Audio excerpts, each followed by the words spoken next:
काही काही बाया पण अशा नशिबवान असतात. त्यांचे नवरे ती येईपर्यंत पूर्ण व्यवस्था लावून ठेवत असतात. किमान स्वयंपाकी करून ठेवत अशी पाहिलेली आहे. परंतु त्या स्त्रिया पण मग एवढा वर्चस्व, हा एक गमतीचा भाग आहे. परंतु सांगण्याचं तात्पर्य असं की आपण सर्व जेवढी मानवी लोक आहोत ते सर्व या पद्धतीतून गेलेलो आहोत, याच्यातून आपण या साच्यातून गेलेलो आहोत. प्रमाणपत्र देऊन आम्ही त्यांना सन्मानित करतो आहोत. त्यानंतर ऐश्वर्या मॅडम सगळे शिक्षण संस्था यांच्या ऐश्वर्या मॅडम पत्र देऊन स्वागत करावं. त्यानंतर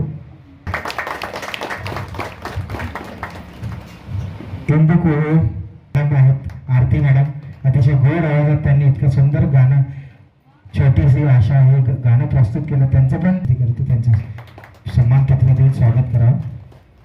टाळ्या कमी पडत आहे. खूप खूप शुभेच्छा आपला देत आहे. महिला दिन म्हटल्याच्या नंतर सगळ्यांना असं वाटतं की महिलांसाठीच आहे, परंतु नाही. या महिलांच्या मागे पण आणखीन आपले पुरुष पण लावतात. त्यांचा सपोर्ट असल्याशिवाय आपण काही करू शकत नाही.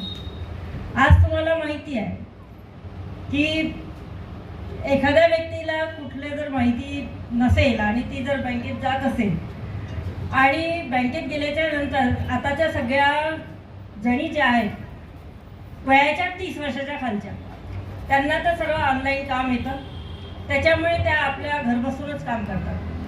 परंतु वयाच्या 30 नंतर काही गोष्ट जर माहिती नसेल, फॉर्म भरणे कसे आहे हे माहिती नसेल, याचा अर्थ हा नाही की तिचा गुन्हा आहे. कोणतीही माहिती नसणे हा त्या व्यक्तीचा गुन्हा नाही, परंतु त्या माहिती पर्यंत जाणे न जाणे हा मात्र गुन्हा आहे. आणि म्हणून कोणत्याही व्यक्तीने कोणतीही माहिती जर नसेल तर त्या माहितीपर्यंत जाणे हा एक महत्त्वाचा संदेश मी आजच्या दिनी तुम्हा सर्वांना देत आहे. जीवन जगत असताना किंवा आपण जीवन जगत असताना आपल्याला माहिती आहे की बऱ्याचशा अडचणी ह्या येत असतात आणि त्या अडचणींना समोर जाऊनच आपण पुढे जात असतो. जिथे अडलं आणि तिथे तुम्ही माघार घेतली तर तुम्ही खचली. आणि म्हणून महिलांनी कुठेही खचू नये, सशक्तीकरण असायला पाहिजे. आजच्या ज्या महिला आहेत त्या महिला तुम्हाला आरोग्याच्या दृष्टिकोनातून स्वतःला सांभाळणाऱ्या दिसतात. जिकडे तिकडे झुंबा क्लासेस सुरू आहेत, योगासने सुरू आहेत. म्हणजे आता पहिलेची ती महिला राहिलेली नाही आहे. आनंदीबाई जोशी, सावित्रीबाई फुले यांनी आणि जिजामाता यांनी ज्या महिला तयार केलेल्या आहेत त्यांच्यामुळे आज आपण इथपर्यंत आलेलो आहोत.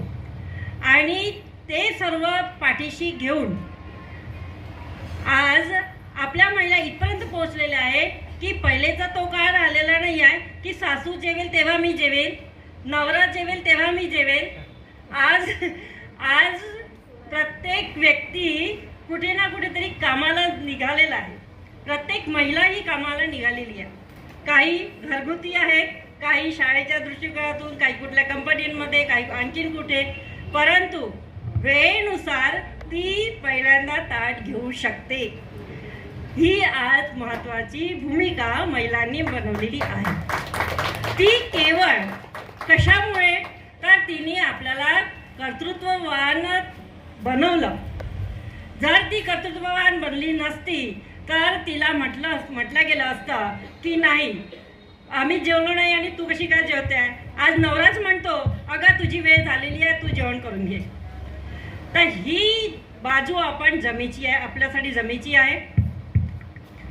त्यानंतर मला असं वाटते की जीवन जगत असताना आपल्याला बऱ्याचशा वाटा पण असतात. काही मार्ग सरळ असतात तर काही वाटांना फाटे फुटलेले असतात. मग अशा फाटे फुटलेल्या रस्त्यांवरती जर तुम्ही तिथे पोहोचले असाल तर तिथून आणखीन सरळ मार्ग कसा काढावा हा प्रत्येक व्यक्तीने, प्रत्येक महिलेनी स्वतः निर्णय घ्यायला पाहिजे आणि तिथपर्यंत पोहोचायला पाहिजे. रस्त्यामध्ये बगळे पण असतात, पांढरे शुभ्र बगळे असतात आणि काही असे काळे कर्कश कावळे सुद्धा असतात. परंतु त्या काळ्या कर्कश कावळ्यांना देखील मात करून तुम्हाला पुढे जायचं आहे. सभापति सभी को महिलाओं को दिया गया है. आज महिला सशक्तिकरण का सबसे बड़ा उदाहरण आपके सामने है. राष्ट्र का पूरा बजट महिला पेश कर रही है. इससे बड़ी बात हमारे लिए और क्या हो सकती है. आप सभी को अंतर्राष्ट्रीय महिला दिवस की बहुत बहुत शुभकामनाएं देती है और मुझे अगले कार्यक्रम में जाना, इसलिए यहाँ से जाने की इजाज़त चाहती हूँ. धन्यवाद.